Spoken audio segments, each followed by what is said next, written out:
Thank you, everyone, for being here with us. We will start with a Pledge of Allegiance. I believe it was Councilmember Black's turn to lead us. To the flag of the United States of America and to the republic for which it stands, one nation, under God, indivisible, with liberty and justice for all. Thank you. Before we begin, I have two items that I want to bring forward. One, there will be a change in the Mayor Pro Tem starting today. The first December meeting of the month, the first meeting in December is when Mayor Pro Tem starts serving. At the start of last year, I had named Corey Branch, our Mayor Pro Tem, and then Jonathan Melton becoming Mayor Pro Tem at the start of this meeting. So that will take effect today. So I'm going to ask for forgiveness if I call you Mayor Pro Tem and you Councilor Melton, or vice versa, but we'll Hey, I did it for 4 years. It's no problem. Okay. Thank you. And then I just want to start the meeting with some unbelievable news. The official announcement will be Friday, but Senator Tom Tillis leaked this today. It looks like the S-Line project will be awarded $1 billion, connecting Raleigh to Richmond and making that trip to D.C. much more doable, faster, quicker, this high-speed rail. So, it'll become official on Friday, so wait for the news, but they'll be announcing all of the projects that have been awarded money, and I'm really, really excited about this. And I want to commend the North Carolina Department of Transportation, their rail division.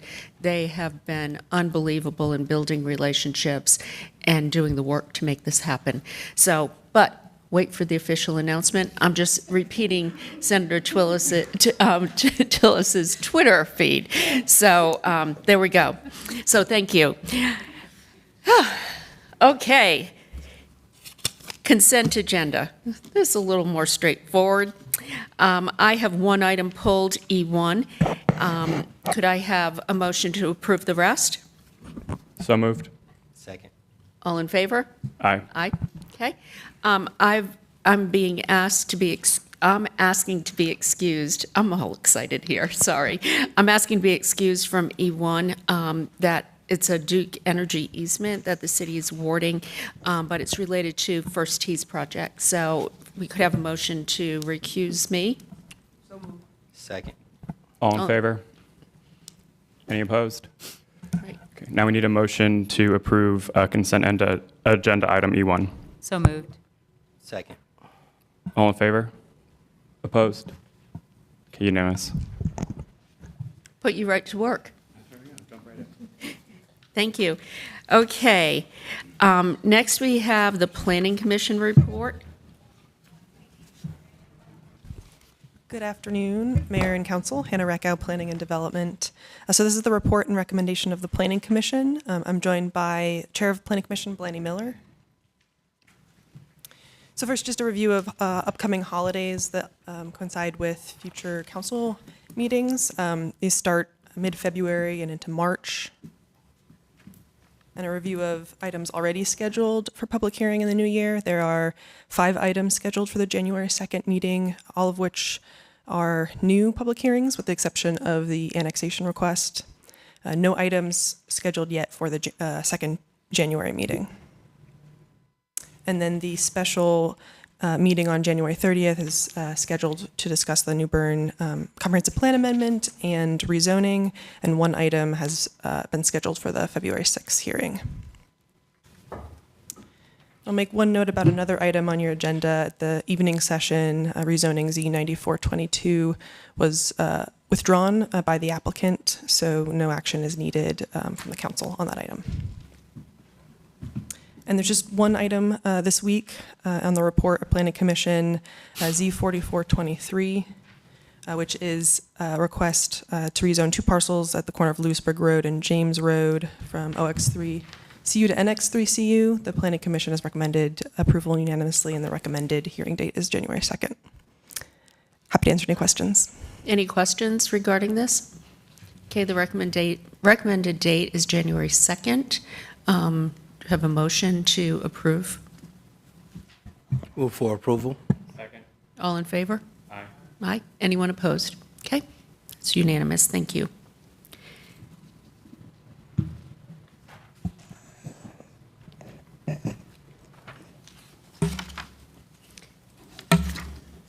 Next, we have, looks like special items. Okay. No headline there. Special items, this is the proposed revisions to the noise and amplified entertainment ordinance.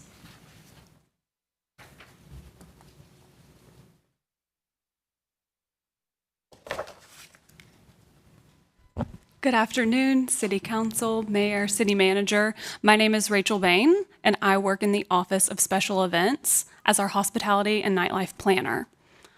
Our office currently issues amplified entertainment permits, and we anticipate being the primary point of contact for our nightlife permit, which you're going to hear about a little bit more in the second half of this presentation by our City Attorney's Office. We were tasked as an office to provide public engagement opportunities to get community feedback on the proposed revisions of the noise and amplified entertainment ordinances, and that is why I'm here to share those reports. A very brief background: in June, the City Attorney's Office brought you guys the proposed revisions to noise and amplified entertainment. City Council at that point requested public engagement. We did our first round of public engagement July to August. Then in September, the City Attorney's Office took that initial batch of feedback and made edits to both ordinances. And then our team went back out in October for a second round of engagement. So how did we get that information to the public? We created a web page that hosted the public engagement opportunities, the ordinances, and information. We created an online feedback form and posted that on the web page. On the city's main site, we listed events on the calendar to advertise our in-person listening sessions. The web page and links were shared on the City of Raleigh social media accounts, picked up by news outlets, and shared with our partners at the Glenwood South Neighborhood Collaborative and the Downtown Raleigh Alliance. We also shared that information with all of our amplified entertainment permit holders and hospitality district entertainment permit holders. Some quick stats on our social media reach: there were a total of 17 posts over various platforms, 47,000 impressions, meaning people saw or viewed, and over 2,500 engagements, meaning likes, comments, shares, or interactions. For our online feedback form, in the first round, we had 98 responses. Again, we made edits and changes based on those responses and went back out in October and got 13 more, a total of 111 online feedback form responses.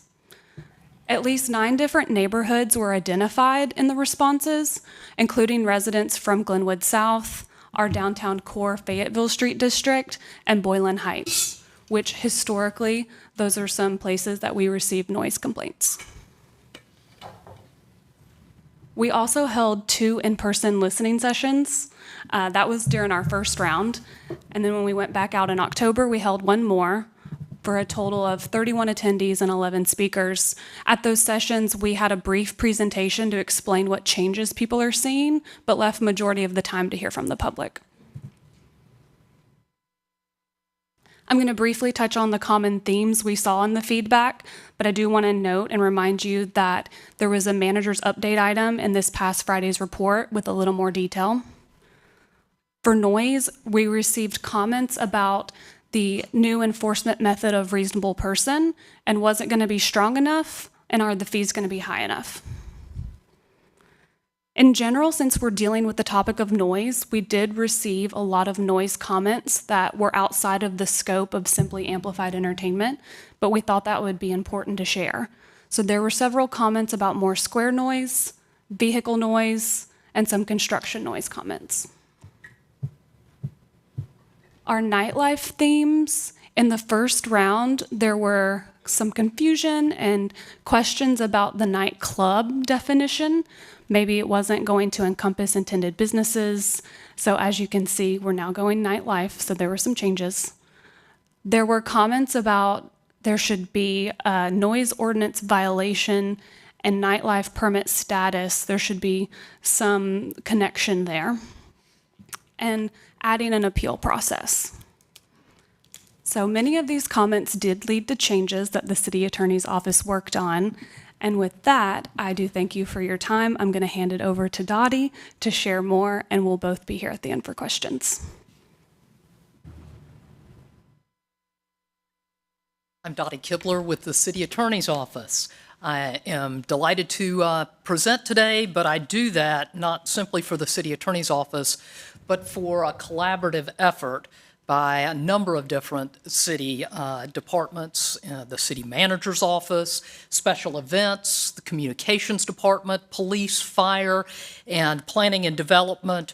All of those departments, as well as attorneys in addition to me, were involved in the ordinances that you're going to see today. So, as you recall, we are here because the council received complaints that the current noise ordinances that the city has in effect are not effective. They don't adequately address problems that are experienced by residents. You also heard back in June when we presented this to you that existing decibel standards are very difficult to enforce. They require special training and equipment, and often a call for a noisy circumstance occurs. The noise ends before an officer can get and take measurements, so there isn't a decibel violation that can be verified. And in addition, expert testimony is needed to authenticate results if we're headed to court, and conditions such as atmospheric conditions or foliage can affect readings. And so what we had proposed to you back in June was moving to what we call the reasonable person standard. And there are two different components of the new ordinances. Initially, there's a prohibition that applies generally, and subject to certain exceptions in that ordinance, the common themes are the section prohibits noise that's plainly audible, unreasonable or unreasonably loud, and has a negative effect to the people who are hearing the noise.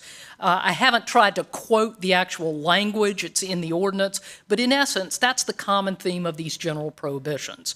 And there's certain factors when considering whether noise is, and the code uses the term in one place, loud and raucous, coming straight from some Supreme Court case. Common sense factors are listed in the code that enforcing agents can use to consider whether that standard is met. Proximity to sleeping facilities, the kind of land use, the time of day, the duration of the noise, whether it's recurrent, intermittent, constant. So all of those are common sense factors that will apply under the new ordinance. In addition, continuing a theme that exists in our current ordinances, there are certain noises that are per se unreasonable or prohibited. And we've continued those noises as noises prohibited by the code, but we've incorporated the reasonable person standard into those existing noise prohibitions. In addition, in these particular prohibited noise provisions, we've broadened the protection that's available for noise-sensitive areas when those areas are actively in use. And there's an example of a school or a library or a healthcare facility that requires patients to recover there in the healthcare facility. All of these are aimed at the effects that noise can have, interfering with the ability to teach students or to have patients recover on site or to reasonably use a library. In addition, there is a provision that adds a distance to provision to unreasonably loud use of amplifiers, excuse me, It's a 50 feet prohibition in the nighttime hours and 300 feet during the daytime. That means during the daytime, someone coming up with a bullhorn that is 300 feet away is going to be subject to this unreasonably loud use of sound amplifier provision. There's also a provision added that limits the prohibition of unreasonable noise from commercial establishments that's plainly audible at 150 feet during the nighttime and 300 feet during the daytime. So in essence, you can see we expect louder noises in the daytime, and that's what the code allows, but a quieter environment at night. So there are several changes that have occurred since the June 20 draft that was in the council agenda backup. Based on the engagement from the public, there was concern that civil penalties, which we continued in the initial draft from the current code, they weren't strong enough. And so instead, we have upped the civil penalties to $250 for an initial violation and $500 for subsequent violations. In addition, we looked at special events and determined that those needed to be governed by special event permit requirements rather than the noise ordinances, and we clarified a portion of the unreasonable noise definition that contains the term usual standards of practice, letting someone operate following usual standards of practice. We clarified that that includes usual standards that relate to noise mitigation. So those were all improvements to the noise ordinance. Finally, we clarified that the provision that currently exists concerning noise from loading and unloading vehicles also applies to equipment attached to those vehicles. So another common sense change. Moving to the Amplified Entertainment and Hospitality District Entertainment Permit ordinances. You recall that the assignment you gave the city attorney was to modify substantially the AEP and HDEP ordinances because the current ordinances were, especially those for outdoor music, were confusing, complicated, and problems for small businesses. Your charge to the city attorney at the time was to simplify and streamline amplified entertainment regulations, and we have done that. As you probably recall, the proposed nightlife permit ordinances focus not on noise, but on safety conditions. So those provisions in the current AEP and HDEP ordinances relating to safety continue on into the new nightlife ordinances. But the noise regulations are very limited that connect the current new nightlife permit and the noise provisions. One bit of feedback that we received on the nightlife permit related to the definitions that were established in the initial draft. So the initial draft that you received had three components and some exceptions about who was, at the time we used the term nightclub, who was covered by the ordinance. Three components, I'll work backwards from them. At first, alcohol beverage consumption was allowed, live or recorded entertainments by performing artists was provided, and a standard set taken from the fire code that depended on aggregate floor area. The comments that we got back were that this definition was extremely hard to understand and to apply. Residents raised concerns that bad actors might try to manipulate the aggregate floor area to get around permit requirements. And then businesses indicated, hey, we're not a nightclub. That's not an appropriate terminology to use with our operations. And so we took a look at the fire code and we came up what we felt like was a better definition for the entities covered. And much work was done primarily by special events to look at who existing permittees are and to look at the assessment or the assembly classification being the end goal of making certain that AEP and HDEP permit holders now will need this nightlife permit in the future. And that was in response to a concern by residents that our current or that June 20 definition wouldn't capture all of the entities who needed to be covered by the regulations. And so, again, our current draft, the new draft that we're bringing forward, I'll work backwards. The same requirement about alcoholic beverage consumption applies. The live or recorded entertainment provision applies, but there's a new time set. So under the new definition, businesses that offer live or recorded entertainment after 11 p.m. need to get a permit. So those who end their amplified entertainment or their live or recorded entertainment at 10:59 or earlier will not need to get the permit. So that's a way that an establishment can choose, hey, I don't want to go through the regulatory process. Okay, an easy out is that you simply turn off the music before 11 o'clock. That 11 p.m. time aligns with the nighttime hours under the noise ordinance. And so that's how we came up with that period. And then the kind of establishment. Instead of using aggregate floor area out of the fire code, we looked at assembly types out of the fire code. And each of these assembly types is actually defined in the code itself. So we have a list, again, special events, got a list from the fire department, looked at the AEP holders and how everyone was classified, and that's how we came up with this assembly group list. I have those lists, that assembly information available should you need it, and if you have questions, certainly that our fire department can answer those. But you can see this is a much tighter definition and much clearer, so really addressing those things that the engagement process raised. Other provisions that changed from the June 20, 2023 include these, and this is the next two slides. We started out with the provision that for security, everybody started over.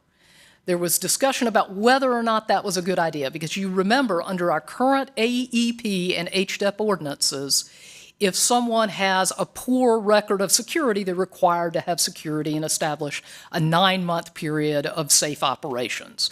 So the determination was made, hey, if somebody's got a problem under the AEP, they need to continue that security in place under the new nightlife ordinances. So that change was made. We also received feedback from primarily residents who were concerned about the lack of connection between the nightlife permit and noise violations. And those folks asked, wouldn't the noise violations just be a cost of business? And so our answer to that is the noise ordinances are enforced not only by civil penalties, but also by criminal remedies for the noise maker, so someone could be arrested for violating the noise ordinance. That's typically not going to happen until there is warnings and an opportunity to cure, but it is an opportunity to have a strong enforcement tool. We also added a link. It's our one link on noise and nightlife, and that is that the city can refuse to renew a nightlife permit if the permit holder has a pattern of verified noise violations within the prior 4 months. And those verified noise violations include paying a civil penalty, getting a civil penalty and not appealing on time, if a city official upholds a decision on an appeal, or a person charged with a criminal offense pleads guilty or responsible. So in essence, if you've got someone who's got this pattern of noise violations, that person will be subject to not having their nightlife permit renewed. One other area in which we received negative feedback was from the business community who felt that the penalties were too strong.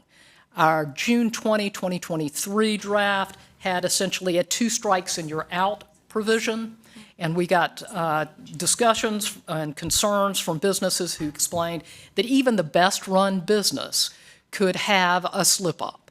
And based on the feedback, we have included graduated penalties. They're a little stronger than what was in the AEP. The first offense is the same. The second offense is higher. The third offense, the $5,000 amount carries over, but we have an additional provision indicating that with your third offense, a suspension can be put in place until the city determines that the permittee is in compliance. That fourth offense in 12 months leads to a 1-year revocation. So that gives an opportunity for folks who make an honest one-time mistake not to face $5,000 and then the second mistake, a 1-year revocation. Two other changes in the June 20 draft. The draft did not allow any penalties to be appealed. The law does not require an appeal, and so the initial draft did not include one. We received feedback from businesses who indicated that they wanted an opportunity to explain if they felt like a mistake had been made. And so instead of prohibiting all appeals, we crafted a much more narrowed appeal process. The AEP HDEP has a multi-step appeal process. It's long, it sometimes involves a hearing, and that's not required by law. So instead, under the new draft, there is an opportunity within 30 days to make a written appeal on paper to the city manager or the manager's designee. The manager then makes a final decision, and that's it. That's the end of the appeal process. We also received some feedback about the shunt trip breaker requirement. And if you remember, the June 20 draft had a requirement that everybody install essentially a kill switch. The feedback was that this was not necessary for all businesses at all time, and so instead of requiring it for everyone, we are, based on the feedback, requiring the shunt trip breaker if the city fire marshal's office requires it. And I will tell you that there is a technical bulletin that's been issued by the fire marshal's office. It's been in place since 2009, I believe. It was a result of the station fire in West Warwick, Rhode Island. And that fire killed 100, injured 230 people. And in 2009, as a result, the fire department issued this technical bulletin. The station fire, one of the complicating factors was that the music was so loud and there was no kill switch that people didn't know to evacuate. They couldn't hear the emergency alarm. And so the kill switch, the shunt trip breaker, will allow the noise or the music and lights to be silent so that people can safely evacuate. The enacting ordinance for the new nightlife permit ordinances sets fees, and they're the same as the fees in 2023. And it also allows those folks who invested in a shunt trip breaker, either they do it now under the current requirements, under the nightlife requirements, so they did it in the past to get an AEP or HDEP, get a nightlife permit valid through the end of this current fiscal year without cost. Everyone else, the enacting ordinance will charge that annual renewal $100 fee and not that initial permit requirement, which is a $500 fee. One last bit of history. You probably remember when we brought these changes forward, we were getting close to the end of the fiscal year, and that's when AEPs and HDEP permits renew. And the council made a decision that it wasn't appropriate to make people renew a permit that then may go away. And so you extended those permits through December 31, 2023. And that's going to be important when thinking about the next options that the council has. So your options and the timeline, first is to determine further action, if any, concerning the noise ordinance and the nightlife permit ordinances that have been proposed to you. If you're interested in enacting the changes proposed for noise, then we recommend setting the item for a final vote at a subsequent council meeting. There's a provision in GS section 160A 175 that we believe makes that a good practice. If you decide you want to enact the nightlife ordinance, the draft has a 60-day effective date, 60 days from enactment. And so if we're thinking about this from the earliest potential timeline, you could enact the noise ordinance at your first meeting in January. And then if you enacted the nightlife permit ordinances today and made them effective February 3rd, 60 days from today, you also could look at aligning that noise ordinances enactment so everything becomes effective on February 3rd. That noise ordinance could come back to you on your consent agenda. And then your final decision that you may wish to consider is whether you want to extend our existing AEP HDEP permits beyond December 31. And that's it for me. I'm available for any questions, and I'm certain staff is here if you have questions for them. Before we go to questions, I want to just commend you all for the job you did here. This is complicated, it's messy. There was a lot of public engagement. You heard a lot from both sides. I really appreciate the way you listened and incorporated this into the update. I think you did a great job, so I just want to say thank you. Councilmember Harrison. Yeah, thanks so much, Dottie. A couple items. I would like to move this to a vote in January. We've been talking about it since we came from last year on council, and I think the prior council has been talking about this for a while. This continues to be of concern to neighbors, particularly in the Glenwood South area. And I think we owe it to our residents to think through how do we, get to something that works. I will say, or maybe I'd just like to ask, what are our safeguards against discriminatory or targeted enforcement around the noise ordinance? And then finally, I do want to note, enforcement has been an issue ongoing in that it hasn't happened much. So we've got residents who they will note, oh, we've called this many times to RPD, but RPD doesn't have the same logs of that. I know that Lieutenant Morris, he has been made aware of this, and they're thinking through how do they make sure that they are following up on those calls. But I just want to note that that has been an ongoing issue, is just that general enforcement piece. I can certainly defer to RPD. I believe we have some RPD representatives here today.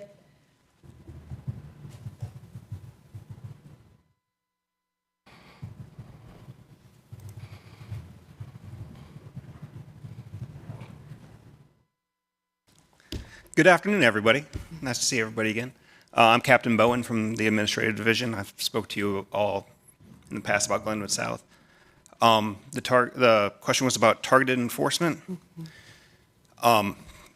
Enforcement of the noise ordinance under Chief Patterson, if you remember on Glenwood South when we first really started looking at this, starts with education for everybody. We get the word out. We do audits. We give verbal warnings. We work with the business owners to get everybody in compliance. Then we move on to the civil and criminal charges as those come up. Now, targeted, can you give me an example of what you're talking about? Yeah, I mean, sometimes folks will just say they might have a beef with someone. And maybe they'll single out some individual or, establishment. So Right. How do we ensure that this is being enforced, I would say more systematically or consistently? Right. Well, under this new code and the previous code, there's steps officers have to take to do any enforcement. In this one, they'll have to be a certain distance and be able to hear it. And as you know, we all have body cameras on now, so that shouldn't be an issue. This should all be caught on tape. And if the officers go out there and there's no noise, then there's no noise. There's no violation. We can get all the calls in the world from people that are upset about noise, but if there's no violation there, the officers can't and won't issue any violations. Captain, may I add? So I also know from working with our police attorney, Sharita Walton, that training has already begun on how to judge particularly noise violations. And so that training helps assure systematic and consistent enforcement. Thank you. Councilmember Branch. Definitely, thank you for the presentation. This one's actually for, I guess, the city attorney's office, our special events. When it comes to the actual permit, say we approve this on today to vote again in January, and then the other part in February. For those that need to pay for their permit, their renewal comes back up in June. So you're only talking 5 to 6 months. So how is that going to be handled? Is it full payment and then come back and pay full payment again? Like, what does that look like? And I'm asking this so the public knows as well. Yeah, so first-time permit is $500 and renewals are $100. But Dottie, I'll let you talk about the. Certainly. So currently, if someone already has a permit, then those folks, if they installed or will install a shunt trip breaker, will get their permit at no charge, and it will be valid through the end of this fiscal year, so June 30, 2024. Folks who did not install a shunt trip breaker will pay $100 for that period. That's in the draft ordinance. If the council wished to do something different, it could do so. People who don't yet have a permit, but say a new business that was starting. It's just like starting a new Yes, business, sir, it period. would be just the Right. same. Yeah, I was really focused on those existing businesses that are operating, but it sounds like they're not paying the initial 500. They'll just be paying the 100. Yes, sir, that's correct. Okay.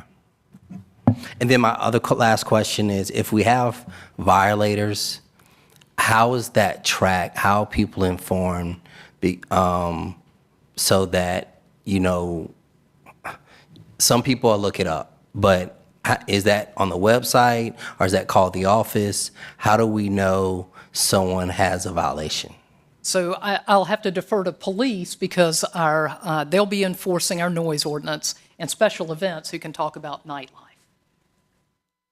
Yes, I will say that a permit holder can call our office, and we work with code enforcement, a unit of RPD, to track the violations since they're the one issuing those. Captain Bowen, do you want to add anything? Obviously, with any enforcement that we do, there's a lot of paperwork and there's tracking on our side. So if there's any questions from the council or from special events, we'd be more happy to work with them to get them any reports that they need to get to find out the violators. Additionally, the officers will have that available to them in the street. So if they go to a call, they'll be able to see how many times we've been there and what the enforcement action has been at that location. Okay, thank you. Councilmember Black? Hi. So one of the things that kind of stood out to me, and it was something that stood out the first time that it was brought to us, I just think I was more of a baby counselor then, was the aspect of the reasonable person. It seemed very arbitrary, and I think there has been a lot of work to go into like what makes it less arbitrary, but I am a little still confused because I do feel like in some cases, and may not be necessarily in the Glenwood South area, that's a very specific concern, but music is audible, but it's not loud. So then what would be the caveat in being able to regulate that? Well, so first I want to start with a reasonable person is a legal standard, and it's been upheld by the courts. And so that's really where we start in designing a new ordinance, looking at things that courts have said are okay to use. There are specific definitions in Section 12-5001 for the terms plainly audible, reasonable person, and unreasonable noise. And so plainly audible is essentially you can hear it without any, a person with normal hearing can hear the noise without any additional equipment. A reasonable person is somebody or a person with normal and ordinary sensitivities within the area of hearing or feeling the vibrations, and that the sound that's at issue disrupts reasonable conduct of basic human activities such as conversation, sleep, work, and other such activities. So, you know, when I talked about that in the early slide, the common themes, and there's harm to the person, that's how the reasonable person is defined. Somebody with ordinary hearing or perception, so it's not somebody who's really sensitive to noise, and then there's some harm tied to that. And that's something that is being looked at for all times of day from like the 11 to 7, and then critically from the 7 to 11, and critically for the 11 to 7 time period. So whenever the code uses the term reasonable person, that terms that I talked about, the conduct of basic human activities such as conversation, sleep, work, and other activities, that applies. And when we talk about unreasonable noise, there's guidance in the definition there. And so really, we could look at each section of the code, but high level, big picture, all of those provisions relate to some negative impact that's going to have on an ordinary person. Okay, thank you.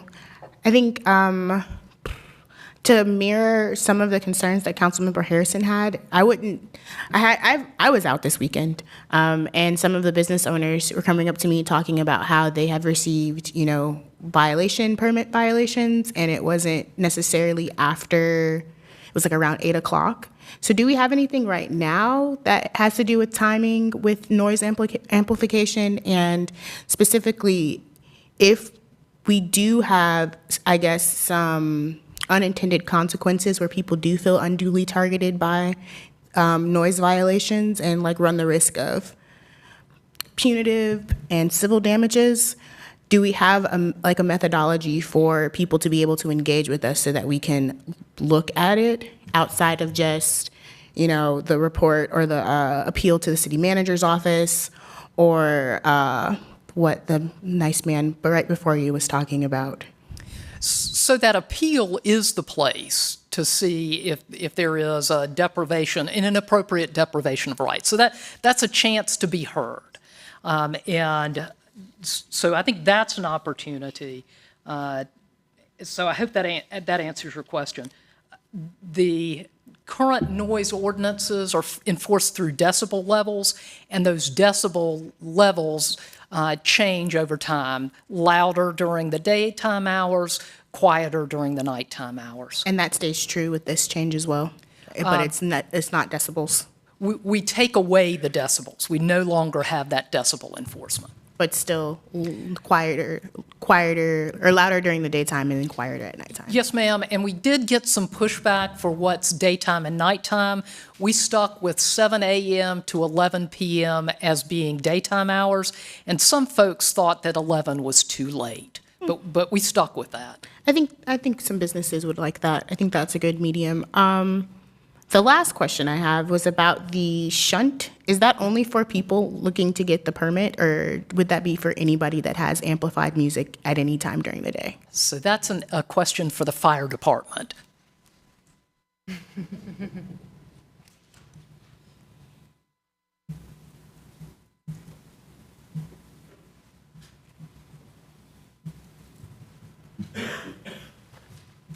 Good afternoon, Madam Mayor, City Council, esteemed members of the Council, Mayor Pro Tem. My name is Kevin Bailey. I'm Assistant Fire Marshal with the City of Raleigh Fire Marshal's Department. So, excuse me? Can you get a little closer to the mic? Yes. Is that better? Yes. Okay, sorry, I apologize. A little bit nervous. We don't bite, it's okay. So talking about the shunt trip breaker, we say shunt trip breaker or other means to be able to kill the music in an emergency situation. What a shunt trip breaker does is it allows you to integrate that into an emergency push button stop. That is not a shunt trip breaker for the entire premise. It is for the area that they're going to use the piped in entertainment or live entertainment. It could only be 2 or 3 receptacles as part of that system of where they're going to set up at that entertainment. So that is a device that is tied to the electrical system that has the ability, when I push that EPO switch, that emergency stop switch, I can kill that to give special instructions in the case of an emergency. And my buildings that are equipped with fire alarm systems, if I meet the occupant requirements, that I have a fire alarm system in the facility, that's also integrated into that it trips that shunt trip, turns the power off to the amplified entertainment. So if I have a fire alarm, I can hear the bells and whistles of the system to start the evacuation process. Does that answer your question? No, but I do appreciate the explanation. I'll be able to explain that to people now, business owners, I know. But the question was about if people have amplified music, like before the nightlife time hits, do they still have to get the shunt trip breaker? Like, do they have? That would go back to the ordinance if they exceeded the parameters that were built into the ordinance, and that is typically will be measured outside through RPD. Now, my play in it is if they do have to install it, I would be the one inspecting it to verify that it's installed correctly. So we have existing facilities right now that have the original amplified entertainment permits that they have the emergency push buttons. Those facilities that have fire alarms, that was part of that process, that they are integrated with those systems within existing structures now.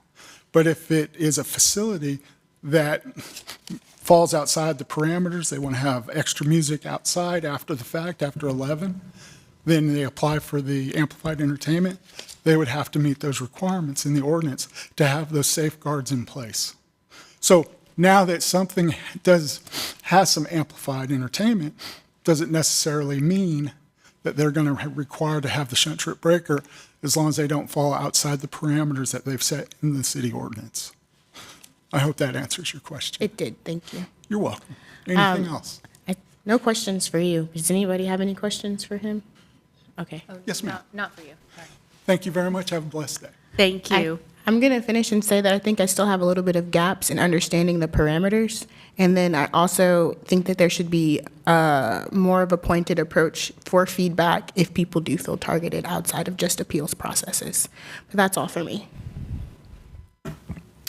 Councilmember Patton? Yeah. Hi, Dottie. I have two.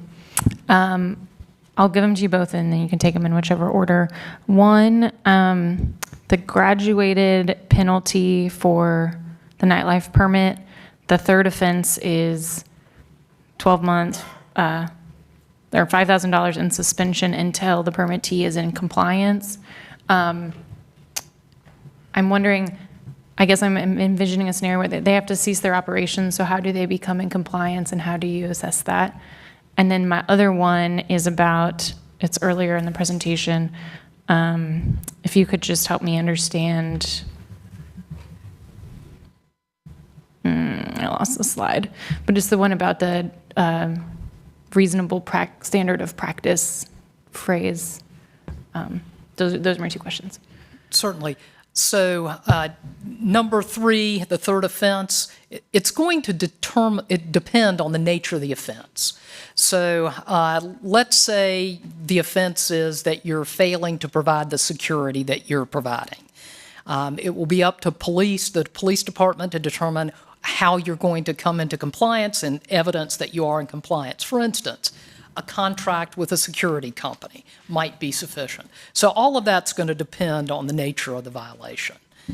And then your other question related to the reasonable person standard. No, sorry, it's, you said like usual standard of practice, I think is the phrase. So in the unreasonable noise provision, the unreasonable noise provision has a paragraph that says, any sound that's ordinary and normal to the operation of these places, usually businesses, when conducted in accordance with the standard of practice, and we added, including standards for noise mitigation, and in a manner that will not unreasonably interfere with neighbors and others, shall not be enforced as unreasonable noise. So essentially that section, that part of the definition of unreasonable noise said, if you operate under current ordinary standards, that's not unreasonable noise. And what we wanted to make certain was clear is it's not just standards of the way that the business part operates, but it also includes reasonable standards for noise mitigation, meaning that if nightclubs or other businesses that make a noise in their operations typically have some soundproofing, then you need to be able to consider, did this business do what other businesses do in terms of noise mitigation? So it's really a clarifying change, doesn't make a substantive change. It just makes it clear. You're not just looking at what the business does and how that business operates. You're considering business operations including normal noise mitigation. Got it. Okay, thank you for that. Mayor Pro Tem? Thank you. I had two questions that were flagged for me by some members of the community about whether the amount of the violations would just be the cost of business, but you addressed those. And then concerns about whether folks who were cited could just continuously appeal and sort of avoid accountability, and you address those. I can also appreciate that I'm sure there is also some concern for folks who will be seeking these nightlife permits about the changes in regulations. I think your office and the entire city team has done a really good job of going out and getting feedback and trying to come up with a measured ordinance that will address most of the concerns, with the understanding it's not going to make everybody happy and it may not address every concern. And so I am in favor of moving this forward. I think I agree with your timeline that maybe the noise ordinance can come back to us in January and we could vote on the nightlife ordinance today, because that'll be effective in 60 days. And I guess my last question would be, if we do want to make tweaks to this in the future, maybe we're seeing as it's being implemented opportunities to address gaps or certain concerns, how difficult will it be to make revisions after it's been enacted? I think the heavy lifting has been done before today. So I think that we plan, the team that worked on this project, to monitor both the nightlife and the noise ordinances, and we may identify improvements. There is no perfect noise solution for every noise, but if there are changes that need to be made, at this point, it will be much easier than the past process. Okay. Well, I appreciate that, and hearing that it will be easy to make some tweaks if needed. I do think that in the interest of the public, we should move this forward. They've been waiting for this, and I'm prepared to make a motion or second a motion at the appropriate time. Please go. So I would ask that the noise ordinance comes back to us at our first meeting in January, and then I would move to, well, I probably have to read something, don't I? I would move to adopt the nightlife permit ordinance with the effective date February 3rd, 2024. Second. All in favor? Aye. Anyone opposed? Okay, that was unanimous. Thank you. One last question is whether the council wishes to extend existing AEP permits beyond December 31. I was just about to do that. I think we should extend them until this new, February 3rd. yeah, I think it should go, and is February 3rd long enough for to switch, or does there need to be some like overlap? It makes sense to extend them until the new permitting ordinance comes into place, and then there will be, and special events can talk about that if you're interested, there will be some transition. So February 3rd is fine? Yes. Then I move to extend the existing AEP and HDEP permits to February 3rd, 2024. Second. All in favor? Aye. Aye. Anyone opposed? Okay, that was also unanimous. Thank you. Good job. Now we hand it over to the city manager for her report. Good afternoon, Mayor and Council. We have 4 items today. The first one is a proposed meeting schedule for calendar year 2024. So we have Lou Bonapane from the City Clerk's office here to present that item to you. Thank you, Madam Manager. Good afternoon, Mayor and Council. Lou Bonapane with the City Clerk's office. What you have in front of you is to set out the regular meeting schedule for the City Council for the calendar year 2024. It includes the typical monthly cycle of first, second, and third Tuesday meetings, the strategic planning retreat, as well as the annual budget review schedule. So I'd point out 2 things that are different from The normal calendar, one is that in November, Tuesday, November 5th is Election Day, so council typically would meet on the subsequent day on Wednesday. And then given the change this year in September of having public comment at 7 p.m. session, you have the issue of the July and December breaks. And so we proposed a second meeting in each of those months. Council can modify that proposal as you see fit. Happy to answer any questions. Councilmember Jones? Thank you. I think the December and July 2nd Tuesday public comment meeting needs to be at 7.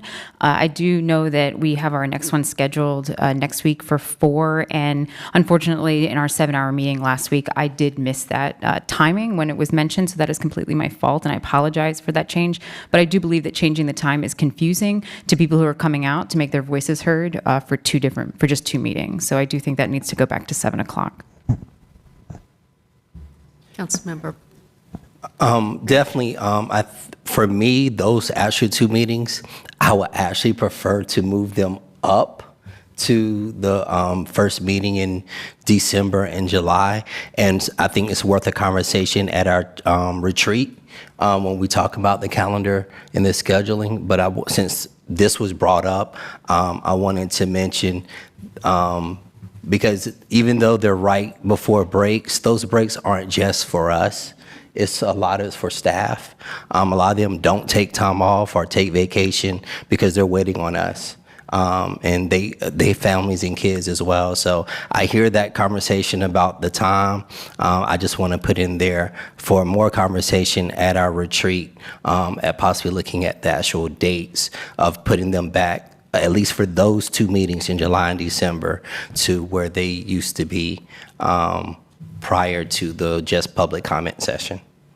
Yes, and that is a topic that, public comment is going to be a topic at our retreat.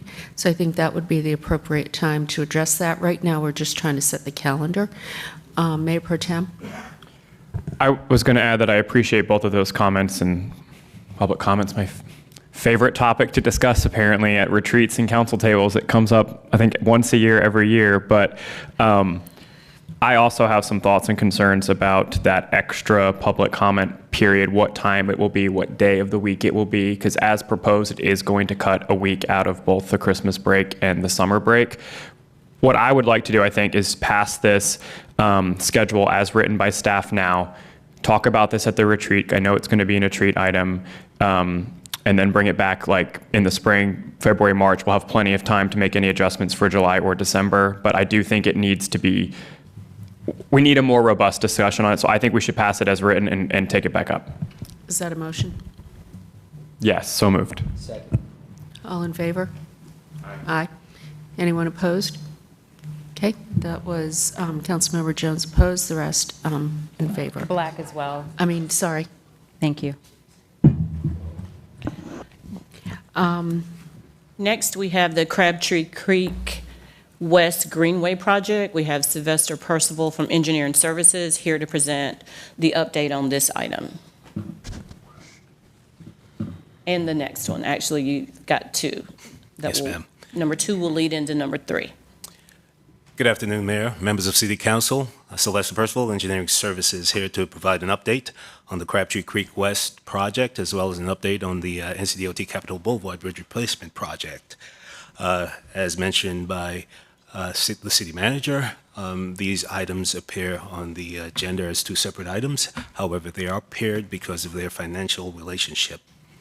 I will start with the Crabtree Creek West Greenway project, provide a little background on that project and then a status update, as well as talk about the requested action. Likewise, I will provide a little bit of background on the Capitol Boulevard Bridge Replacement Project and talk about a little bit on the requested action. The Crabtree Creek West project is funded through the 2014 Park Fund. We were able to get supplemental funding in the amount of $1.5 million through the locally administered projects program led by NCDOT. It's a federally funded program. We received those federal funds, again, in the amount of $1.5 million in 2016.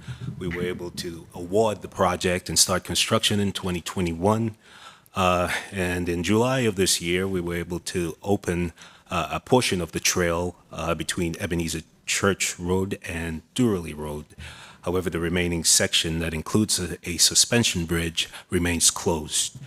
The plan ultimately, or initially, was to complete the project perhaps of a couple of months ago in October of 2023. However, we did encounter a compliance program that's related to the Buy America requirements. The lap requirements through the Buy America program requires, federal rules apply. It states essentially that any material that you're using on a federally funded project must be domestically made. So in this case, the steel that we were planning to use for the construction of the bridge, that steel is what got us into a little bit of a compliance situation with the Buy America program.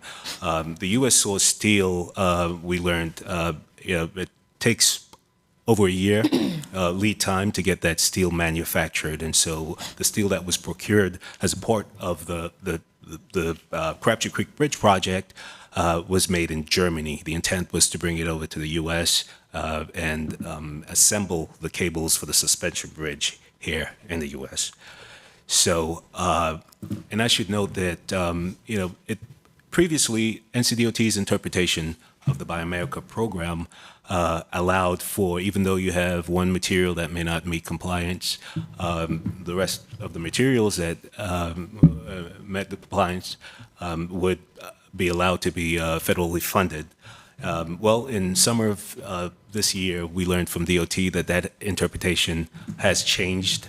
And so as a result of the steel for the bridge being made in Germany, we were now told, or we were told then, that the entire federal funds associated with the project in the amount of $1.5 million was in jeopardy.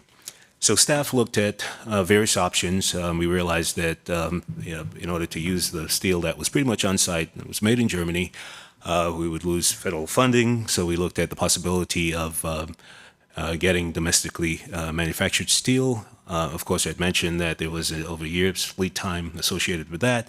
And in addition, with that lead time, there was also estimated delay cost in the amount of, $1.2+ million. So we spoke to Campo about an opportunity that we learned, and that opportunity was essentially to look at another federally funded project, and that was the Capitol Boulevard Bridge Replacement Project, and see if we can shift the federal funds from the Crabtree Creek project to that project, and likewise use the city funds that were going to be used on the Capitol Bridge project on the Crabtree Creek West project. And we found out that that was a successful path, and I'll speak a little bit more about that as we get to the future slides. So currently, where we are right now with all of the trail ahead of the suspension bridge being completed, leaving the suspension bridge for completion, with today's approval, we have the contractor Crowder queued up to restart the project in February of 2024. That's next year, and complete it in summer of next year. And so we are requesting the approval to transfer the amount of $1.5 million approximately from the Capitol Boulevard Bridge project to the Crabtree Creek West project. Relating to the Capitol Boulevard Bridge Replacement Project, that was an NCDOT project that the city partnered with DOT on to get some supplemental improvements done on two bridges, mainly the Peace Street Bridge as well as the Wade Avenue. Those enhancements included sidewalks and greenways, links, and some aesthetics. We committed, the city being we, committed $15.82 million towards the project, 6.12 of which came from the LAP funding, federal funds, essentially. As DOT was closing out the project, they identified that there were some cost overruns those overruns were mainly associated with right-of-way and construction. And so the cost of overruns were estimated to increase the city's share by $6.9 million. I should mention that the city has an NCDOT project partnership funding that was funded through the 2017 transportation bond, where that $6.9 million of city funds was going to be pulled from. However, I spoke previously of the opportunity through Campo, and what was done there, what we pursued there was supplemental funding for the Capitol Boulevard Bridge project in the amount of $2.53 million, and we successfully received it, keeping in mind that 1.5 of the 2.5 would come from the Crabtree Creek West project, and there would be an additional one that will be put towards the bridge project. Well, that pretty much allowed us to use city funds from the bridge project, the Capitol Bridge project, to put towards the Crabtree Creek West project. And so as a part of this item's action, we are asking council to authorize a supplemental municipal agreement to receive additional lap funding to put towards Capitol Boulevard in the amount of $2.5 million. In summary, again, we're asking for the approval of a transfer to be made of $1.5 million from the Capitol Boulevard Bridge project, and that 1.5 being city funds from the Capitol Boulevard project to the Crabtree Creek West project. In addition, we're asking for authorization of the supplemental agreement to receive additional lap funding in the amount of $2.5 million to go towards the Capitol Boulevard Bridge project. Questions? Again, creative thinking, well done. I don't have any questions. I just want to make the motion to approve. Thank you. Waiting for this to happen. Huh? Just one small question. Yes. Are we sure we're good where we may not have these issues on any other future projects Future, well, with lap funding so this is a lesson or learned. by This is a America? lesson learned. You know, there's kind of a change in the interpretation, and so we're going to utilize that moving forward, just to make certain that we don't get ourselves in this situation with future projects. Perfect. Okay. Motion, do I have a second? Second. All in favor? Aye. Aye. Okay, that was unanimous. Good job. Thank you. Thank you. And last but definitely not least, we have the disposition of a city-owned property for another affordable housing development opportunity with Habitat for Humanity. So we have CJ Valenzuela from Housing and Neighborhoods here to present this item. Good afternoon, Mayor and City Council members. My name is CJ Valenzuela, Public-Private Partnerships Coordinator within the Housing and Neighborhoods Department, and I'm here to cover 4314 Pool Road. This is in regards to a request for proposals, or RFP, for a land disposition recommendation. I'll be covering these items throughout my presentation. A little bit of background about 4314 Pool Road. This is a city-owned parcel, approximately 2.5 acres, currently zoned office mixed use. It's adjacent to a park and ride facility and within a quarter mile of multiple bus stops. And that's one key criteria when we have these sites that our department issues out through a RFP. We want to make sure that we link transportation and affordable housing, and this site meets that criteria. In addition, the site is close to various retail and commercial sites and services. Some of the key RFP elements included our city subsidy, which is the land itself to be sold or leased. In this case, this proposal today will be sold at a below market rate value. We asked in the RFP as far as land disposition methods, we made the site available for either a long-term lease or a fee simple sale. We had some minimum affordability requirements. We asked that at least 20% of the total units within the development be affordable to low-income households earning no more than 60% of the area median income. In addition, we had a requirement for a road extension. We asked that the site plan accommodate the street connecting Pool Road and a street stub of Ridge Rock Road to the south of the property. And lastly, our evaluation scoring criteria was based off of high priority items such as income targeting, length of affordability period, financial feasibility, development quality, and experience. With that said, we received one complete proposal from Habitat for Humanity of Wake County. Their proposal includes 100% affordable homeownership development. And as I mentioned in the prior slide, our city subsidy into the project is the land, which is valued through an appraisal at $668,000. We would propose to sell the land to Habitat for Humanity of Wake County at $1.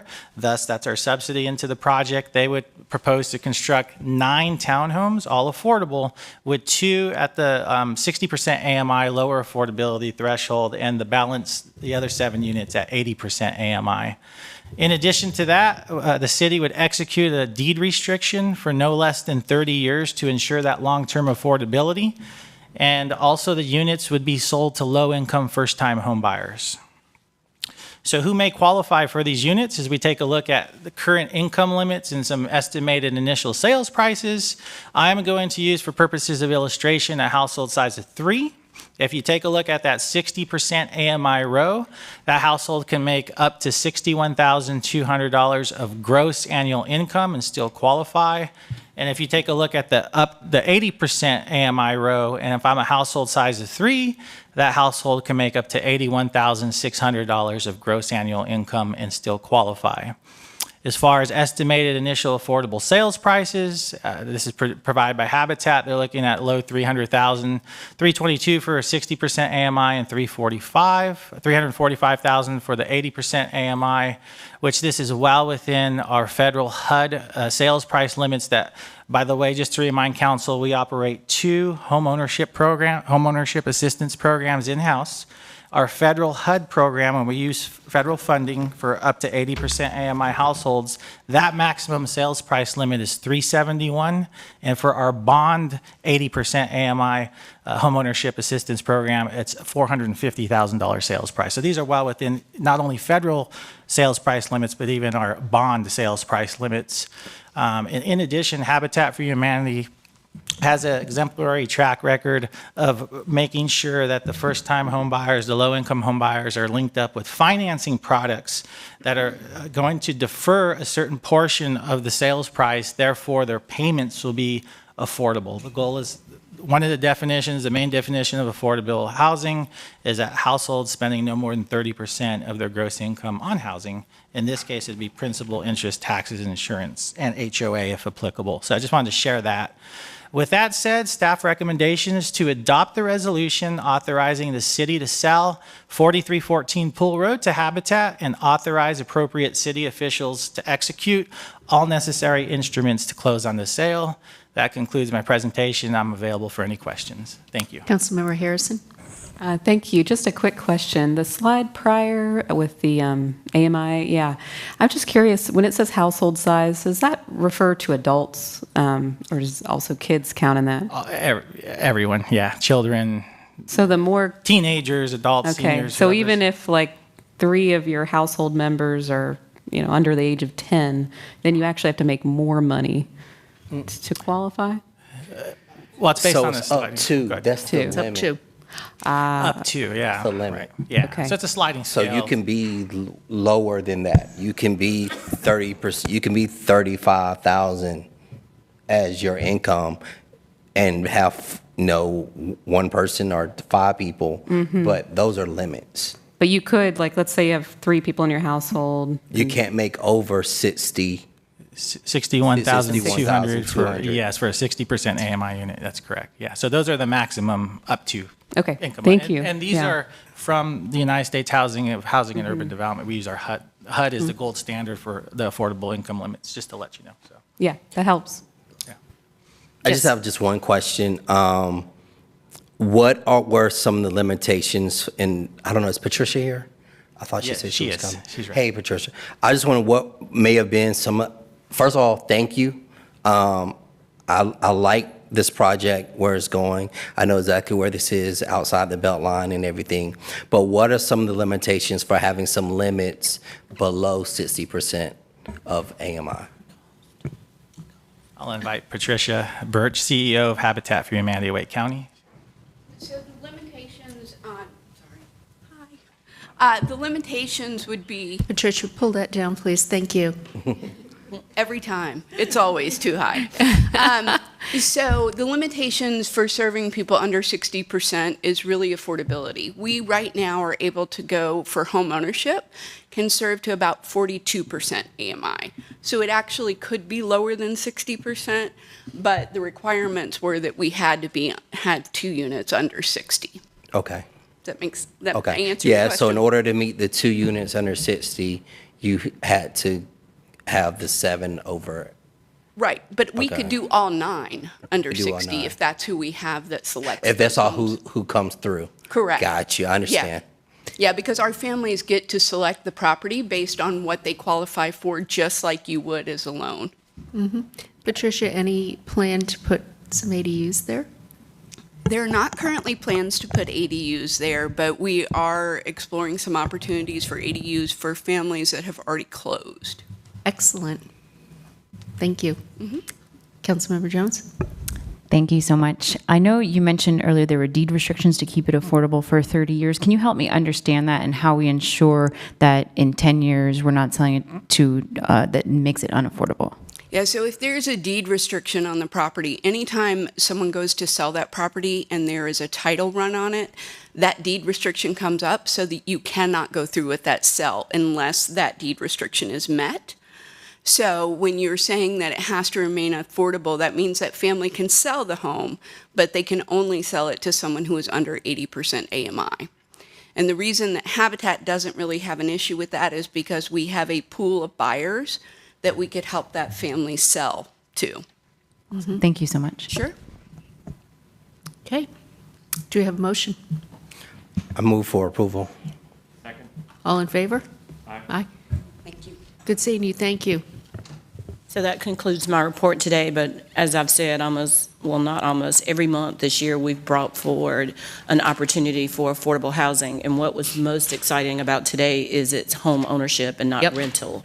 So amazing work done by an amazing team who we're out beating the bushes every day trying to figure out how we can make a deal work. So good job. And that concludes my report. Okay. Next, we have Economic Development Innovation Committee. No report. We have one item pending, the Economic Development Roundtable with our HBCUs. I don't think we'll probably take that up till February, but I'll get with staff on that. I was just thinking, there's been some in recent light updates, of some so I'm recent not sure. news. Yeah. I'm thinking it may be best to probably just report that out with no action. No, I don't want to do that. Oh, I'm on a okay. committee. I don't want to You do want that. committee? I think we should just hold I it. want to push Yeah. it back, but I don't want to report it out without any Well, action. I think there's still opportunities to continue this discussion. It just might be in a different way. So, but I do think waiting until February Yeah. would be helpful. At least. It's not going to be January. Yeah. Okay. Okay. Growth and Natural Resources. We have completed 2 meetings about green growth tools with presentations from the Wildlife Resources Commission of the state, as well as city staff and planning, stormwater, and parks and recreation. We've been exploring current activities and future possibilities to support green growth tools, like preserving natural areas, protecting water quality, and providing wildlife habitat as our city grows. And so we are going to hear back from staff with a report for potential next steps in January. And I would ask that the City Council remove this item from our committee at this time. So that would be my motion. Second.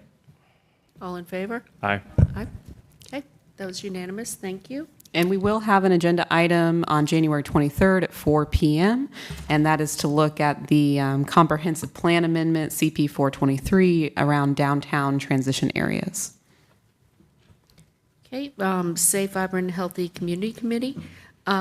We will be having a meeting January 23rd, 11:30, talk about downtown public safety and have staff follow up on the direction that we provided. Transportation and Transit. We have 2 items. We will meet on January 25th, the day before our retreat, to discuss those 2 items. Okay, thank you. Okay, next we have the report from Mayor and City Council.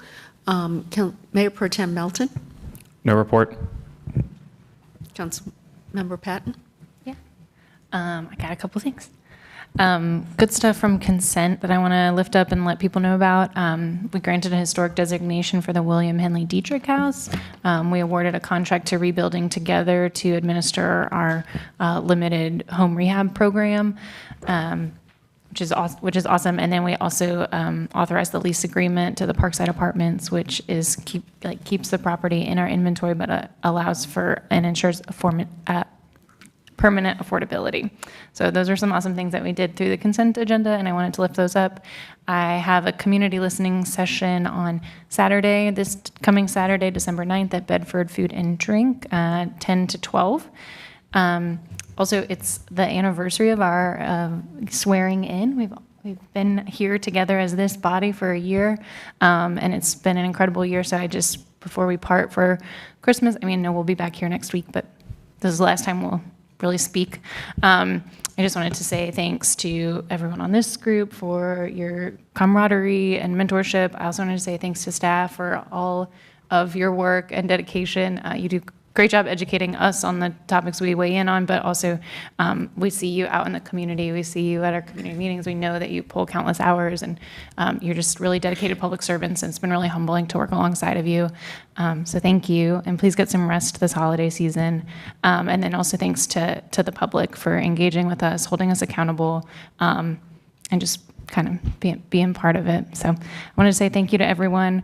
I've also been spending a lot of time since we were here last, just thinking about how we can wrap our arms around our community. It's been clear from the public comment and from our traffic in our inboxes that our community is really hurting right now. There's a lot going on in the world, and things that happen internationally and at the national level impact our community here at a local level. And so I've been trying to work on things that I can do. Couple things we're working on that I've worked on. I've reached out to the Carter Center, which has a pillar about waging peace. I'm intrigued to see how we can partner with them to work on some of their home-based programs. Nothing to report yet. I also made a contact at the State Department, so if anyone's out there listening and needs constituent services that might be served through the U.S. State Department, I'm happy to receive them and flow them up to you, or flow them up for you. And then one thing that I have learned about is that there used to, as I understand it, there was once a committee focused on compassion and had with a orientation toward receiving a Compassionate Cities designation. And I believe for a variety of reasons that committee has fallen by the wayside, but I think it might be useful to reconstitute it, and not immediately, but maybe by the end of January, we could get a staff report about how this could, what it would take to reconstitute this, where that might live, if there were appointees to that committee that might want to come back or not, just kind of what might the future look like if we decided to reconstitute that committee. So yeah, that's all I got. What a year it has been. So weird to think that it's been a year. So I'm going to start by saying Happy New Year, because we're not going to get to say it before the new year comes. So Happy New Year. Very excited for 2024. Some of the things that I'm really looking forward to working with this body on as we get back to next year, some of the things that I felt like kind of got lost in the sauce this year, CACs, things around workers, and specifically some more things around safety. So I'm really excited for the conversations that we have next year with our alternative unit kind of in the motion. I do want to reiterate that I am hosting my second town hall of the year this month on December 14th from 7 to 8:30 p.m. at the Green Road Community Center. The topics of this town hall are based off of the survey constituents took earlier this fall, and we will be having a broad discussion with city staff as well as myself about affordable housing planning, traffic management. I am aware that there has been some concerns that the date does fall on a holiday. I want to apologize that I did not catch that in the planning with working with staff. And there will be plenty of more opportunities to engage next year during town hall meetings and the meetings that we're going to be hosting as well. In the manner of Councilmember Patton, I'm going to start lifting up things that I see from the consent agenda that I also think are pretty cool. The first one being the interlocal agreement with the Wake County Public School Systems and playground enhancements. Although neither of the schools receiving the resources are in District A, any opportunity to increase and enhance community gathering space and amenities for young people is a big win in my book. We also had some speed limit reductions in District A, specifically the Brentwood Court and Two-Layer Court, which is aligning with our Vision Zero goals, which I'm also really excited to look into more next year, as I've had some concerns raised to me about safe paths to schools for some of the students that we have in District A, and I think it's really concerning. We really need to start thinking about that more. Lastly, our alternative response program resident feedback is live. So the alternative response webpage is an online poll, telephone feedback line, and an option to submit an audio or video recording to help shape the initiative that we have coming up specifically around all alternative response unit. And it's live right now. So if you want to visit the city website to submit your thoughts on Raleigh's alternative response program, you can. I'm also going to share it on my social media, so if you follow me on social media, check it out. But the webpage will also include the dates and locations of several opportunities for additional community engagement meetings. The goals of the engagement meetings are to work directly with the community throughout the process to ensure that public concerns and aspirations are consistently understood and considered, as well to reflect those concerns and aspirations into alternatives developed and obtain feedback on common themes and learn what we might be missing in the proposed themes that we're considering. And we're also looking for a new name for the alternative response unit. So again, check out our website. I know our website's confusing, so I'm also going to tweet it. That's all for me. Happy New Year. Councilmember Branch? Definitely been a very long and challenging year. Since our last meeting, last Monday, while we had the funeral of one of our, great leaders, Commissioner West, we also had an incident at one of our schools. But I also know there are a lot of groups and organizations that are working with young people. And some of them are working in silos. They don't know each other. I had conversations with different leaders of different groups. So on tomorrow evening at 6 p.m.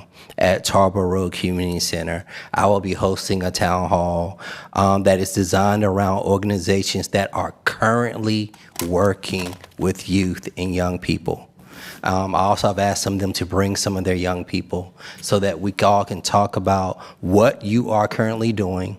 Parks and Rec will also be present that can share information, but also hearing from some of the young people what may be some of our gaps and things that we can work on. It will be from 6 until 8. I know last night they had a forum at Southeast Raleigh High School with the principal, the superintendent, our police chief, as well as the local district school board member, Ms. Tara Waters, in which residents were able to express themselves, ask questions, speak from the heart.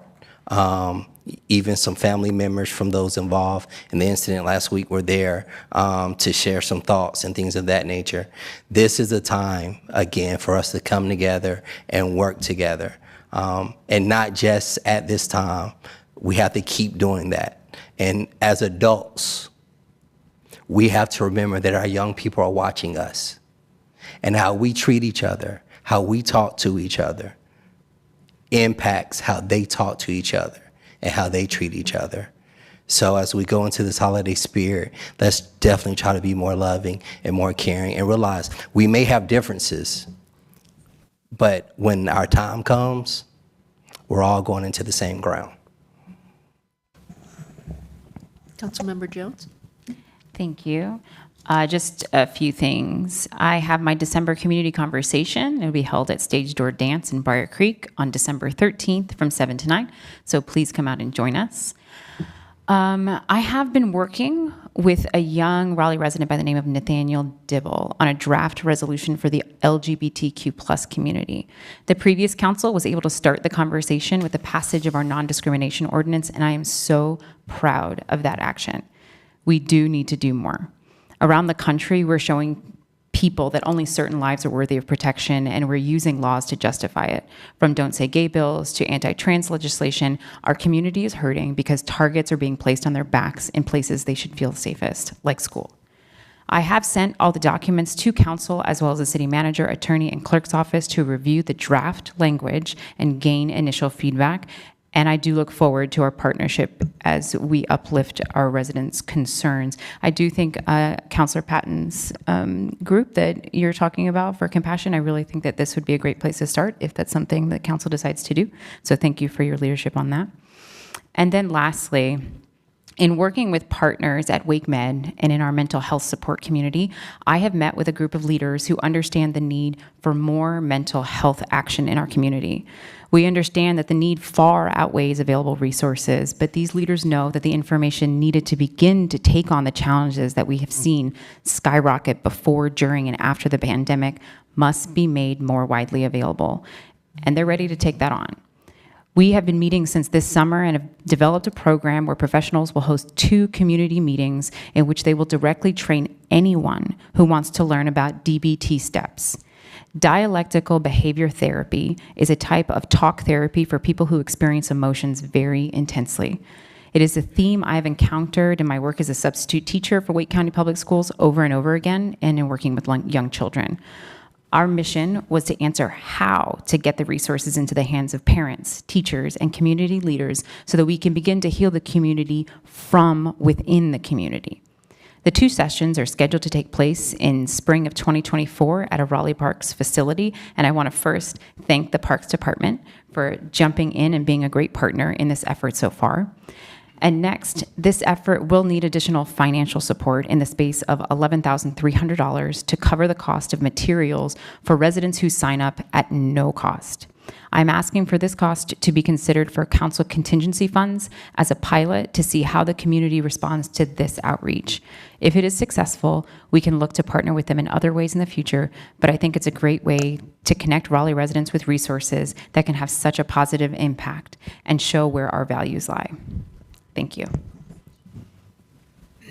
Excuse me one second, Councilmember Melton. I'm sorry to speak out of turn. I would just like to add to Councilmember Jones's request to look at the resolution. I've also met with Nathaniel, and in the draft resolution, there are some very specific, I think, policies or programs or suggestions. I've been talking to the city manager and assistant city manager, Evan Raleigh, about our municipal equality index score that HRC puts out every year. We've been on an upward trend. We dipped a little this year because they changed how it's scored.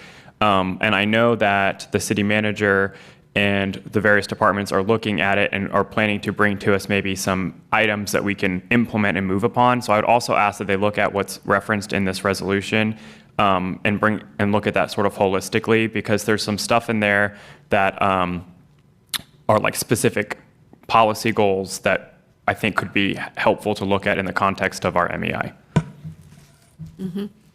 I would agree with that. And also I just wanted to add too, I want to give Councilor Melton and Fort some credit here. When we were working on our non-discrimination ordinance, you all provided a lot of leadership, and I know there was a lot of pressure to move that forward. And finally, what we did work on was a joint agreement with Wake County. And I remember Equality NC saying at the time that this should be a model for all cities and counties to follow. So I want to say I appreciate the work that went into this, and I think enhancing that would be helpful. Councilmember Fort. Thank you.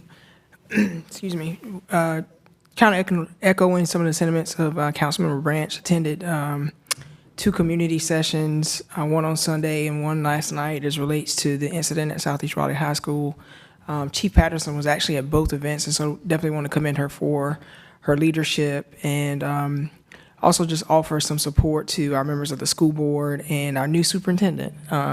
He's only been on the job since October, and it's sort of kind of got, thrown in the fire, but he's doing a remarkable job, and just sort of wanted to lift up some of those folks who are having to answer the difficult questions, because I think this incident has highlighted some complications throughout the school system and what a lot of young people are encountering in different places. And so certainly want to offer support to other elected officials, students, teachers, because even just hearing from, bus drivers and custodians and other folks last night about just some of the challenges that they're experiencing in the school system, as well as, hearing from young people and, families that are impacted. There's a lot of work to do in that space. It's not our space, but certainly wanting to offer support for the folks who are really trying to figure out some very difficult solutions in some very challenging times. Councilmember Harrison. I have 3 items. First, we will have a District D Neighborhood Alliance meeting on Saturday, December 16th. That's at 9:30 a.m. at the Crowder Center. It'll be an open conversation, so anyone can come and bring topics for discussion. Hope to see you there. Second, I wish to share my electric bill. So this is very exciting. In the first time of my adult utility paying life, I owe nothing. So I'm trying to show this graph here. It goes to 0 this fall. And that is because of the Solarize the Triangle program that our Office of Sustainability helped to lead on. And I know I've talked about it in the past, but I like to show this actually works. There are still substantial rebates at the federal level, and I am aware that the Office of Sustainability is pursuing solar and energy efficiency programs for low-income residents. They're looking into what we can do. I know that monthly bills, they cause stress. It's really exciting when they ask you for no money. And so I've also heard of some opportunities to include solar power in new affordable housing developments in partnership with Housing and Neighborhoods. I'm excited to hear more about that. Let's bring down our bills and then combat climate change at the same time. So these are just really exciting developments.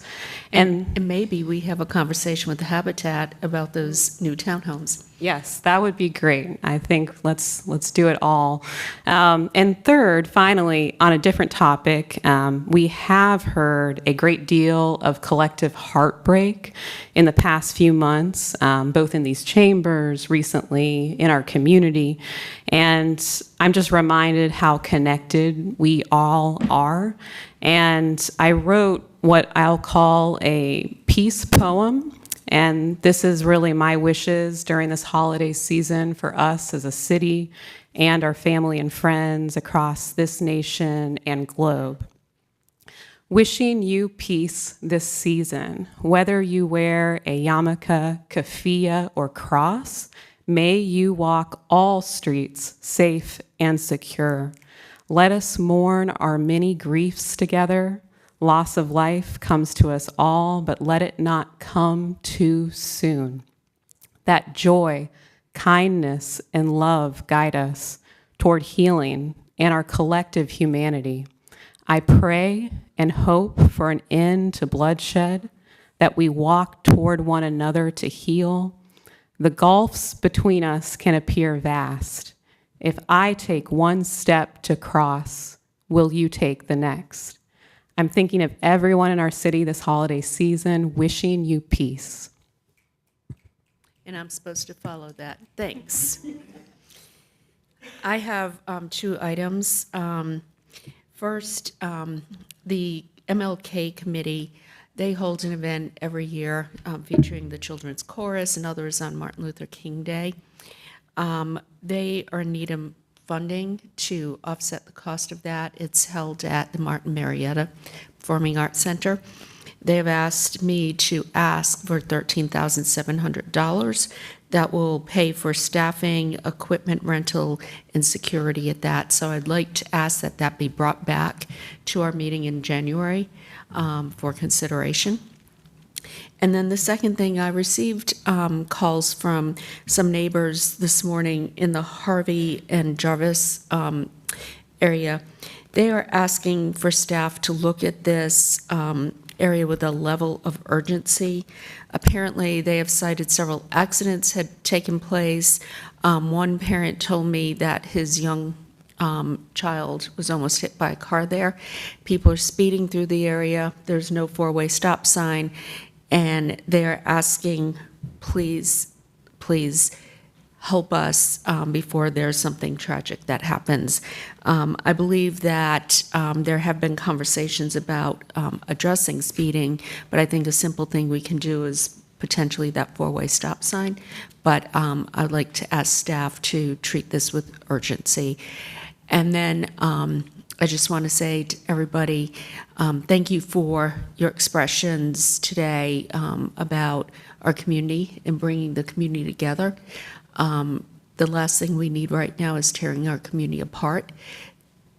We are close, and when we all come together, our community is better for it. So thank you for those expressions.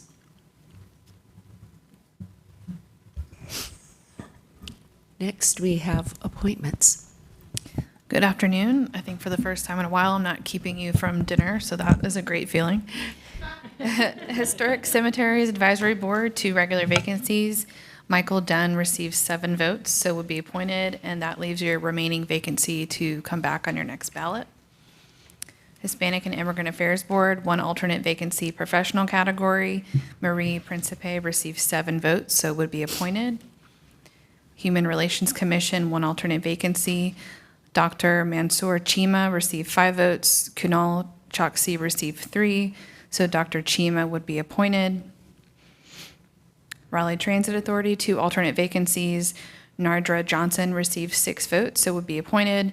So that leaves 1 remaining alternate vacancy that will appear, excuse me, on your next ballot. And I also included on your ballot and on the agenda a response to your request during the last meeting on desired skill sets. So the new chair has conveyed the importance of recruiting a member who's familiar or a regular rider with the Go Raleigh system. On to nominations. Board of Adjustment, 1 regular vacancy city appointee. The term of regular city member Michael Rainey is expiring. Past practice would be to elevate the longest serving alternate, which is Suzanne Prince, and declare an alternate vacancy. So moved. All in favor? Aye. And you'll notice the other Board of Adjustment item, we did separate that out, so Lou will be coming up in a minute. So that alternate vacancy will be appearing on your next ballot. Fair Housing Hearing Board, 2 regular vacancies. The terms of Wanda Gilbert Coker and Mary Hall are expiring. Ms. Gilbert Coker is not eligible for reappointment due to length of service. Ms. Hall is eligible and would like to be considered. I would move to reappoint Ms. Hall. All in favor? Aye. Aye. Okay, that was unanimous. Thank you. Okay, so as a reminder, Ms. Gilbert Coker will continue to serve until replaced, but that vacancy will be coming back on your next ballot. Parks, Recreation, and Greenway Advisory Board, 1 regular vacancy. The term of Lindsay Saunders is expiring. However, she does not wish to be considered for reappointment, so that will be coming back. She will also continue to serve until replaced. I'd like to nominate Kate Dixon. I believe her application's already in Granicus for you. Okay. I will include her name on the ballot. Stormwater Management Advisory Commission, 1 regular vacancy. The term of Graham Smith is expiring, and he would like to be considered for reappointment. Second. All in favor? Aye. Aye. And then Cassidy, also for Board of Adjustment, if I can nominate now for the, I guess it'd be another alternate vacancy, would be Kay Crowder. K-A-Y. Sure, I'll include her name on the next ballot. Thanks. Okay. Next, we have the report recommendation of the city attorney. No report, Your Honor. Okay, report and recommendation of the city clerk. Good afternoon, Mayor and Council. Lou Bonapane, City Clerk again. 2 items today. In addition to the minutes, during the last meeting, Council asked about the vacancy, the current existing vacancy on the Board of Adjustment. This is an appointment by the Wake County Board of Commissioners. The appointee must reside in the extraterritorial jurisdiction of the city. So it's been vacant for coming up on a year. He asked about can anything be done to fill that vacancy. So there is a statutory provision whereby council can send a resolution to the Board of Commissioners asking them to make that appointment. And then that would start a 90-day clock ticking. If we do not hear back from the Board of Commissioners, council would then have the ability to make an appointment to fill the vacancy. So if that's the route you want to take, I would suggest you authorize staff to go ahead and send that a resolution to the Board of Commissioners. Councilmember Harrison, then Branch. I was just going to say, so moved. I was actually going to ask, because they currently have a vacancy and there's people voting, so can we just wait until January with the holiday season and then that'll start the 90-day at that point? I was just... Why don't we make the motion to send it in January? In January. Yeah. That's fine. Yeah, so moved to send in January. Second. All in favor? Aye. Okay, that was unanimous. Thank you. And then you have some minutes in the agenda. Move to approve. All in favor? Aye. Okay. Okay, we do have a closed session today. Make a motion. Motion is in order to enter closed session pursuant to GS 143-318-11A3 to consult with the city attorney in order to preserve the attorney-client privilege and to consider and give instructions regarding the handling or settlement of potential claim in the following matter: George Venters and versus City of Raleigh. The other is SG 143-318-11A6 to consider the performance of an individual public officer or employee. So moved. All in favor? Aye. Aye. Okay.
During our closed session today, the City Council conducted the annual performance review of the city manager and took the following action. We voted to award the city manager a 10% increase in salary effective January 1st. That is all we had for business today, and we will now adjourn until this evening's public hearing at 7 p.m. Thank you.